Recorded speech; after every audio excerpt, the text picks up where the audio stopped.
इस channel प्रकर्ष classes में आप सभी का पुनः स्वागत है। आज हम इस वीडियो में सत्ता और या प्राधिकार और उत्तरदायित्व संबंधी शेष बातों का अध्ययन करेंगे। पिछले वीडियो में हम सत्ता की परिभाषा और उसके कुछ प्रकार, सत्ता और शक्ति में अंतर ये देख चुके हैं। मैक्स वेबर और एड जियोनी ने जो प्रकार बताए हैं उनका हम अध्ययन कर चुके हैं और इस वीडियो में हम उससे आगे की बातों को देखेंगे। तो सत्ता के प्रकार की बात कर रहे थे। एक प्रकार मैक्स वेबर ने बताया, 3 प्रकार की सत्ताएं बताई उसने, फिर एड जियोनी ने बताया। लेकिन अब हम एक और प्रकार देखेंगे और उसमें हम देखेंगे कि जो है 3 प्रकार की सत्ता होती है। एक होती है सूत्र सत्ता। सूत्र सत्ता क्या है कि गतिविधियों व संगठन के संबंध में सूत्र अधिकारियों को प्राप्त निर्णय लेने, आदेश देने का अधिकार।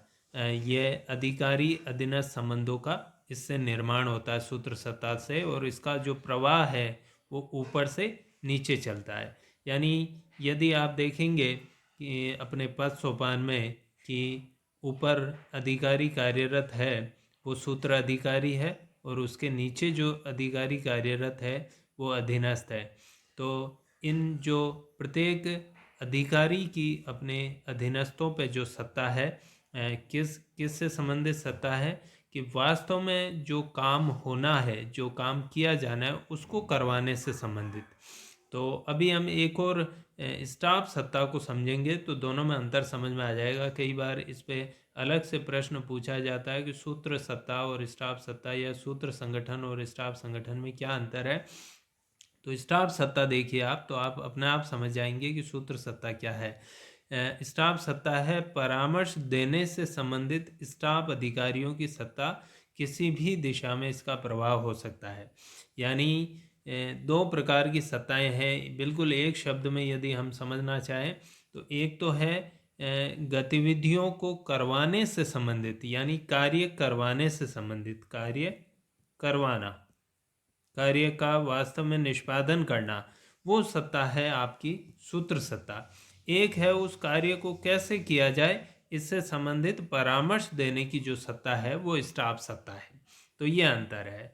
तो जो पद सोपान हमारे जो हैं हम देखेंगे, सूत्र संगठनों के प्रकार भी आगे देखेंगे, जिसमें हम देखेंगे विभाग, निगम, कंपनी, ये सूत्र संगठनों के प्रकार है जो आगे आएंगे। हमारा एक अलग प्रश्न होगा पूरा ही, तो उस समय और देखेंगे। तो वास्तव में काम दो चीज़ें हैं सरकार में, या संगठन 2 प्रकार के होते हैं। एक परामर्श देने वाले संगठन होते हैं, वो करते कुछ नहीं है, केवल परामर्श देते हैं। जैसे उदाहरण के रूप में नीति आयोग एक परामर्श देने वाला संगठन है, तो इसकी सत्ता स्टाफ सत्ता कहलाएगी। लेकिन जो एक्चुअल में काम करता है, जैसे रेल मंत्रालय रेल का संचालन करता है, तो इसकी जो सत्ता है वो कहलाएगी सूत्र सत्ता। तो एक्चुअल में जो काम करते हैं उनकी सत्ता सूत्र सत्ता, और जो काम नहीं करके परामर्श देते हैं वो जो है स्टाफ सत्ता है। सूत्र सत्ता के कारण अधिकारी अधीनस्थ संबंधों का निर्माण होता है, स्टाफ सत्ता के कारण नहीं। और सूत्र सत्ता का जो प्रवाह है वो ऊपर से नीचे चलता है, आदेश ऊपर से नीचे दिए जाते हैं, निर्णय ऊपर लिए जाते हैं और फिर नीचे के अधीनस्थों से उसकी पालना करवाई जाती है। लेकिन स्टाफ सत्ता का जो प्रवाह है वो किसी भी दिशा में हो सकता है, नीचे से ऊपर, ऊपर से नीचे, किसी भी दिशा में। एक तीसरी ओर देखिए, किसी क्रिया विशेष या परियोजना के संबंध में निर्णय करने व आदेश देने का अधिकार। आप सत्ता की परिभाषा ध्यान रखें, निर्णय करने, आदेश देने और आज्ञा का पालन करवाने का अधिकार सत्ता है। उसमें बस आप आगे की चीज़ जोड़ दें कि किसी विशेष परियोजना के संबंध में कोई प्रोजेक्ट चल रहा है, जैसे मान लीजिए कहीं पर कोई बांध का निर्माण किया जा रहा है, या किसी चीज़ का डेवलपमेंट किया जा रहा है। जैसे हाल ही में कोरोना की जो वैक्सीन है उसका डेवलपमेंट हुआ, तो ये एक विशेष परियोजना है। जो ही वैक्सीन का विकास हुआ, वैक्सीन का निर्माण हुआ, उसके बाद ये जो है सत्ता समाप्त हो जाती है। तो केवल किसी विशेष परियोजना, किसी विशेष प्रोजेक्ट के संबंध में जो सत्ता होती है वो ये ज़्यादातर वैज्ञानिक और तकनीकी जो प्रकृति के कार्य हैं उसके संबंध में होती है। तो इस प्रकार ये सत्ताओं के 3 प्रकार हमने देखे। अब प्रश्न ये आता है कई बार कि सत्ता पालन के आधार क्या है, यानी कोई व्यक्ति सत्ता का पालन क्यों करता है। जब उसको आदेश दिए जाते हैं किसी व्यक्ति को, तो वह उन आदेशों का पालन क्यों करता है, ये हमारा एक प्रश्न है। तो इसमें हम देखेंगे कि सत्ता का पालन क्यों किया जाता है, सत्ता पालन के कुछ आधार हम देखेंगे। तो देखिए हम 1 बाय 1 लेते हैं इनको। कोई व्यक्ति सत्ता का पालन क्यों करता है, साइमन ने कुछ कारण बताए हैं कि साइमन, सत्ता का अर्थ समझ गए आप। सत्ता का अर्थ है निर्णय लेना, आदेश देना और उन आदेशों का पालन करवाना। तो कोई व्यक्ति आदेशों का पालन क्यों करेगा, इसके पीछे साइमन कारण बताता है कि आदेश देने वाले में गहरा विश्वास होता है। यानी जैसे मान लीजिए ए बी को आदेश दे रहा है, तो बी का ए में गहरा आदेश है कि ए जो भी कार्य निर्णय लेगा वो संगठन के हित में ही लेगा, इसलिए हमें उसके आदेशों का पालन करना चाहिए। फिर देखिए आदेश की उससे यानी अधीनस्थ से एक रूपता। आदेश का पालन इसलिए कर रहा है बी ए के आदेशों का क्योंकि वो बी के जो खुद के उद्देश्य हैं, बी के जो व्यक्तिगत उद्देश्य हैं उसके साथ वो आदेश मैच करता है। यानी वो आदेश जब बी उस आदेश का पालन करेगा तो बी के उद्देश्य भी पूरे हो जाएंगे। कानूनन अनिवार्य होने पर एक व्यक्ति आदेश का पालन इसलिए भी करेगा क्योंकि कानून में लिखा है इस आदेश का पालन करना ही करना है, तो वो उस आदेश का पालन करता है। दबाव के कारण, और ये चौथा कारण है कि ए का बी पर प्रेशर है, दबाव है। तो एक तो है बी की ए में आस्था है, विश्वास है, इसलिए पालन कर रहा है। दूसरा है बी पर ए का प्रेशर है, वो उसका उच्च अधिकारी है, इसलिए पालन कर रहा है। कानून में ऐसा लिखा है, नियमों में ऐसा लिखा है कि ए जो भी आदेश देगा उसका बी को पालन करना ही करना है, इसलिए पालन करना है। जैसे सेना की बात करें तो सेना में कमांडिंग ऑफिसर आदेश देता है अपने सैनिकों को। जब भी सेना में व्यक्ति आता है तो उसको ये कहा जाता है कि आपको अपने कमांडिंग ऑर्डर के आदेशों का पालन करना ही करना है, चाहे कुछ भी हो, तो इसलिए पालन कर रहा है। और एक है कि जो व्यक्ति आदेशों का पालन कर रहा है उसके व्यक्तिगत उद्देश्य भी उससे जुड़े हुए हैं, इसलिए वो पालन करता है। चेस्टर बनार्ड एक अन्य विद्वान हुए, उन्होंने जो है आदेश का पालन क्यों किया जाता है उसके ऊपर अपने जो है बिंदु दिए। पहला है जब दिए गए आदेश को समझ जाए। पहला तो यह है कि बी तभी ए के आदेशों का पालन करेगा जबकि वो उसके समझ में आ जाए, समझ में ना आए तो वो कैसे आदेशों का पालन करेगा। दूसरा है वह आदेश उसके व्यक्तिगत उद्देश्य के प्रतिकूल न हो। ये बिल्कुल वही बात है जो साइमन ने कही थी, यानी बी के जो खुद के उद्देश्य हैं उसके अनुरूप ही वो आदेश है, इसलिए पालन करेगा। वह आदेश संगठन के उद्देश्यों के प्रतिकूल न हो, संगठन जिस उद्देश्य के लिए बना है उसके प्रतिकूल न हो। जैसे मान लीजिए एक इंजीनियर जो है रेलवे में अपने जूनियर इंजीनियर को आदेश देता है किसी कार्य को करने से संबंधित, और उस आदेश में यह कहा गया कि आप जो है रेल का संचालन मत कीजिए या आप जो है पटरियों को क्षतिग्रस्त कर दीजिए, तो वो क्या कर पाएगा? नहीं, क्योंकि पटरियों को क्षतिग्रस्त करना रेलवे जो एक संगठन है उसका उद्देश्य नहीं है। जब वह मानसिक और शारीरिक रूप से उस आदेश का पालन करने में सक्षम हो, ये बड़ी बात है। आदेश का पालन तभी कर पाएगा जबकि वो शारीरिक रूप से और मानसिक रूप से दोनों तरीके से उस आदेश का पालन करने में सक्षम हो, अन्यथा वो उस आदेश का पालन नहीं कर पाएगा। तो बनार्ड ने भी जो है बिल्कुल सिंपल बातें कही है कि आदेश समझ जाए, आदेश उसके उद्देश्य के अनुकूल हो, आदेश संगठन के उद्देश्य के अनुकूल हो और आदेशों का पालन करने की उसमें शक्ति या सामर्थ्य हो। अब देखिए सत्ता की सीमाएं, यानी एक व्यक्ति आदेशों का पालन कब नहीं कर पाएगा, कुछ तो सीमाएं होगी, असीमित नहीं हो सकती सत्ता। तो क्या है? अधीनस्थों की शारीरिक और मानसिक सीमा, यानी वो ऐसे आदेशों का पालन नहीं करेंगे जो उनके शारीरिक और मानसिक जो क्षमता है उससे परे हो, उसका वो पालन नहीं करेंगे। देश के कानून व संविधान की सीमा, ऐसे आदेश नहीं दिए जा सकते जो देश के कानून या संविधान को जो है वोलेट करते हो। कानूनों में कुछ लिखा है और जैसे मान लीजिए एक अधिकारी अपने दो अधीनस्थ है एक्स और वाई, एक्स को आदेश देता है कि आप वाई की हत्या कर दो, तो क्या ये कर पाएगा? बिल्कुल नहीं, क्योंकि ये देश के संविधान और कानून के खिलाफ है।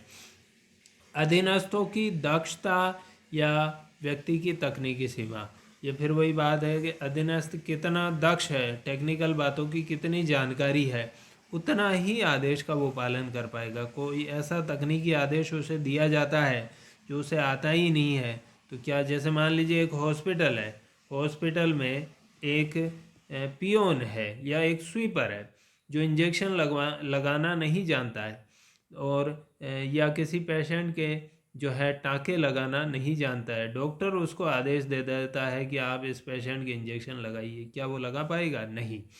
ये कार्य कंपाउंडर या किसी नर्स का है, इसलिए यह आदेश की तकनीकी सीमा है, उससे बाहर वो नहीं जा पाएगा।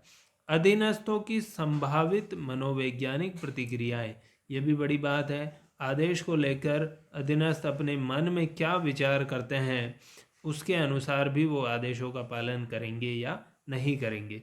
संस्था के पास उपलब्ध आर्थिक संसाधन, संस्था के पास कितना धन उपलब्ध है, उस धन जो उपलब्ध है धन, उससे बड़ा आदेश दे दिया जाता है तो क्या उस आदेश का पालन कर पाएगी संस्था? बिल्कुल नहीं। प्राकृतिक जलवायु, पर्यावरण और भौगोलिक सीमाएं, ये भी बड़ी महत्वपूर्ण है। कुछ ऐसी सीमाएं, प्राकृतिक सीमाएं हैं कि आप जो है जलवायु की सीमाएं हैं, ऐसे पर्यावरण की सीमाएं हैं जिनमें जो शूट नहीं करता है, जहाँ पर जाकर काम करना संभव नहीं है। जैसे मान लीजिए कि टेम्परेचर जो है 50 डिग्री के आसपास हो और वहाँ कहा जाए कि आप पैदल चलिए, बिना जूतों के चलिए, तो क्या चल पाएंगे? नहीं। और भौगोलिक सीमाएं भी हैं, ये कहा जाता है कि आप जो है भारत की जो सीमा है उसको क्रॉस करके उन गांवों में जाइए और वहाँ पे सर्च अभियान कीजिए। सेना के अधिकारी अपने सैनिकों को आदेश देते हैं, तो क्या वो कर पाएंगे? नहीं, क्योंकि इस सीमा को पार करना उनके लिए संभव नहीं है। सामाजिक सीमाएं, कई समाज की जो सीमाएं होती है, समाज ने जो मूल्य और सीमाएं सेट कर रखी है, उसके बाहर भी व्यक्ति नहीं जा सकता। श्रम संघ की नीतियाँ, अपने अपने लेबर यूनियन होते हैं, कर्मचारियों के जो है यूनियन होते हैं, वो उन नीतियों के खिलाफ तो नहीं है आदेश, तो फिर वो उसका भी पालन नहीं करेंगे। तो कुल मिला के कई ऐसी परिस्थितियां हैं जिनमें आदेशों का पालन करना किसी कर्मचारी के लिए संभव नहीं है, वही सत्ता की सीमाएं हैं। अब आगे लेते हैं हमारा अगला पॉइंट, उत्तरदायित्व यानी रेस्पॉन्सिबिलिटी। तो रेस्पॉन्सिबिलिटी क्या चीज़ है, इसको समझिए। एक आएगा अकाउंटेबिलिटी यानी जवाबदेहिता। इन दो शब्दों को समझिए, ये कई बार अर्थ इनमें अंतर पूछ लिया जाता है, उत्तरदायित्व और जवाबदेहिता में अंतर। उत्तरदायित्व का अर्थ है अपने कार्य को अपनी सर्वश्रेष्ठ योग्यता से पूरा करने की बाध्यता। एक शब्द कर्तव्य भी आता है, ये तीनों शब्द बड़े महत्वपूर्ण हैं। दायित्व या उत्तरदायित्व, रेस्पॉन्सिबिलिटी, कर्तव्य यानी ड्यूटी, और अकाउंटेबिलिटी यानी जवाबदेहिता। तो देखिए, कर्तव्य का देखिए, इन तीनों को एक बार पढ़ें फिर देखिए, आप इनमें अंतर समझ पाएंगे। कर्तव्य का अर्थ है दिया गया या आवंटित कार्य। किसी व्यक्ति को कोई काम सौंपा गया है कि ये काम कीजिए, या उसकी नियुक्ति हुई है जिस कार्य को करने के लिए, वो सारा उसका कर्तव्य है। जैसे मान लीजिए कि एक सैनिक की नियुक्ति हुई है कि आप जो है फला पोस्ट पे देश की सीमाओं की रक्षा कीजिए, तो ये उसका कार्य है। अब वो उस कार्य को पूरी योग्यता के साथ करे, पूरी योग्यता के साथ करे, उस पर एक बाध्यता या बंधन है। ऐसा नहीं है कि वो जो है 24 घंटे, जो उसे मान लीजिए 24 घंटे में से उसकी शिफ्ट लगाई गई है 12 घंटे की या 10 घंटे की, तो वो 10 घंटे में से 4 घंटे ही ड्यूटी करे, 6 घंटे इधर उधर घूमता रहे या सो जाए, अपना कार्य पूरा ठीक ढंग से न करे। कार्य तो कर रहा है लेकिन लापरवाही से कर रहा है, अपने पूरी जो उसकी योग्यता है उस काम को करने की, उसका इस्तेमाल वो नहीं कर रहा है। तो इसका मतलब ड्यूटी कर रहा है लेकिन उत्तरदायित्व से नहीं कर रहा है। तो उत्तरदायित्व, ड्यूटी का अर्थ हो गया जो आपको काम दिया गया है, उत्तरदायित्व का अर्थ हो गया कि आप उस काम को अपनी पूरी योग्यता से कीजिए। आपकी पूरी जो शक्ति और सामर्थ्य है आपके पास, आप जितनी जानकारी रखते हैं उसका प्रयोग करते हुए उस कार्य को सर्वश्रेष्ठ ढंग से कीजिए। ये हो गया उत्तरदायित्व। जवाबदेहिता का अर्थ है कि आपने कार्य कर दिया, अब उस कार्य के जो परिणाम सामने आए उस परिणामों के संबंध में अपने उच्च अधिकारी के प्रति आप दायी हैं।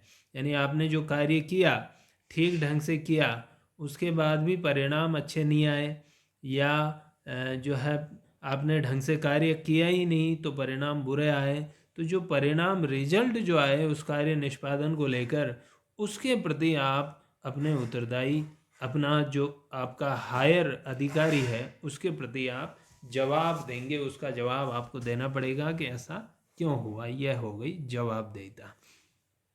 उत्तरदायित्व के कुछ प्रकार भी पूछे जाते हैं, तो इनको भी देख लेते हैं। एक तो है संचालनात्मक यानी ऑपरेटिंग, जो अधीनस्थों को सौंपी जा सके।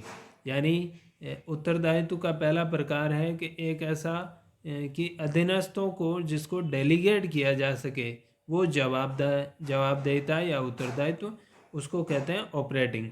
दूसरा है अंतिम। अंतिम का अर्थ है कि जो अधीनस्थों को नहीं सौंपी जा सके। यानी जैसे मान लीजिए ए और ये बी, तो किसी कार्य, जो कार्य इसने ए ने बी को सौंप दिया है, उसके संबंध में दायित्व ऑपरेटिंग तो है बी के, लेकिन उसका अंतिम उत्तरदायित्व, उसके परिणामों को लेकर उत्तरदायित्व जो है वो किसका रहेगा? ए का। तो जो अधीनस्थों को नहीं सौंपा जा सके वो अंतिम है, जो सौंपा जा सके वो ऑपरेटिंग है। फिर है क्रियात्मक। क्रियात्मक वही प्रोजेक्ट जैसा आ गया वापस एक बार, किसी विशेष क्रिया के संबंध में, यानी एक क्रिया जो है, प्रोजेक्ट जो है, उसके संबंध में अपने कार्यों को सर्वश्रेष्ठ ढंग से करने का बंधन क्रियात्मक है। और सतत, ये इसका विलोम है क्रियात्मक का, सतत जो हमेशा जारी रहता है, यानी ऐसा उत्तरदायित्व जो हमेशा रहेगा। क्रियात्मक जो केवल क्रिया, जो विशेष एक्टिविटी या प्रोजेक्ट या परियोजना है वो समाप्त होते ही खत्म हो जाएगा। इसके बाद देखिए राजनैतिक उत्तरदायित्व। ये तीन ग्रुप बनाए हमने, है ना। संचालनात्मक और अंतिम का एक हो गया, क्रियात्मक और सतत का एक हो गया, और अब देखिए राजनैतिक और प्रशासनिक, ये दो प्रकार के।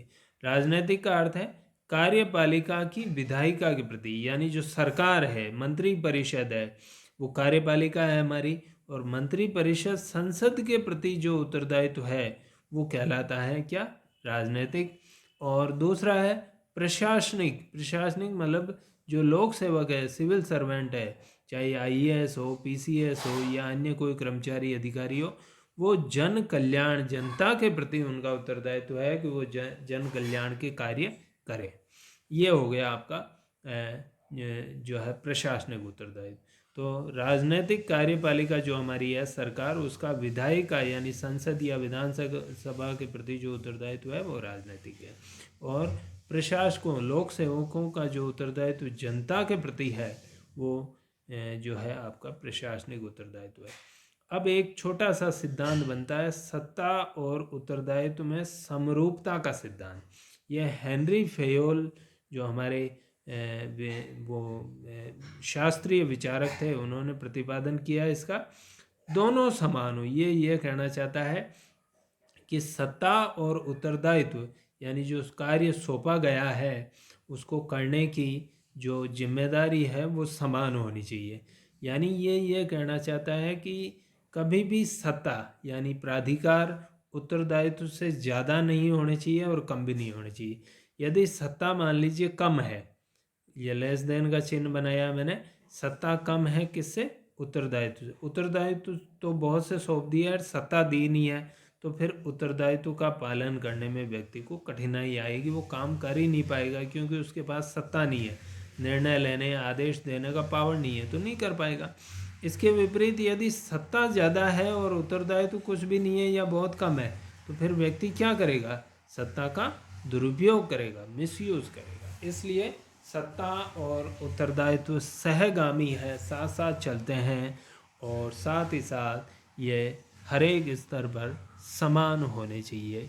यही कहलाता है सत्ता और उत्तरदायित्व में समरूपता का सिद्धांत। तो इस वीडियो में हम इतना ही रखेंगे।